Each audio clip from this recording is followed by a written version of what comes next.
পুলিশের স্পেশাল ব্রাঞ্চের সদস্য পরিচয় পাসপোর্টের জন্য আবেদনকারীদের সঙ্গে প্রতারণার মাধ্যমে অর্থ হাতিয়ে নিয়ে আসছিল একটি চক্র। রাজধানীর বিভিন্ন স্থান থেকে এই চক্রের 9 সদস্যকে গ্রেপ্তার করেছে ঢাকা মহানগর গোয়েন্দা পুলিশ।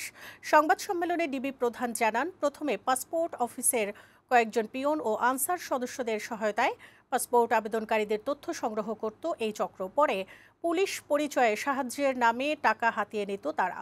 আরও জানাচ্ছেন রাকিব হোসেন।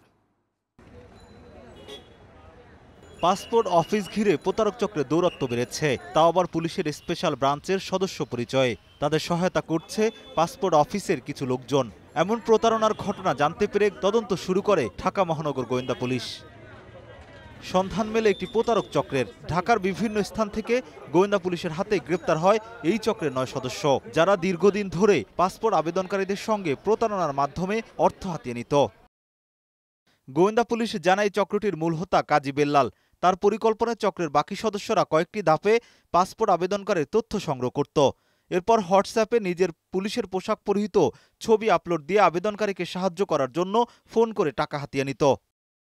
পাসপোর্ট অফিস থেকে আবেদনকারীদের তথ্য সংগ্রহে চক্রের সদস্যদের সহায়তা করত পাসপোর্ট অফিসের কয়েকজন পিয়ন ও আনসার সদস্য। বহুদিন যাবৎ তারা যে পাসপোর্ট অফিসের পিয়ন, কর্মচারী এবং আনসার, এদেরকে ব্যবহার করে এই গোপন তথ্যগুলি তারা নিচ্ছে।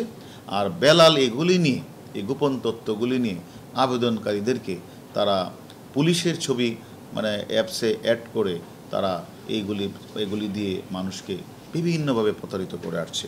এই প্রতারক চক্রের সঙ্গে কাজ করা পাসপোর্ট অফিসের কয়েকজনের তথ্য পেয়েছে গোয়েন্দারা। তদন্ত শেষে তাদের বিরুদ্ধে ব্যবস্থা নেওয়ার কথা জানিয়েছে ডিবি।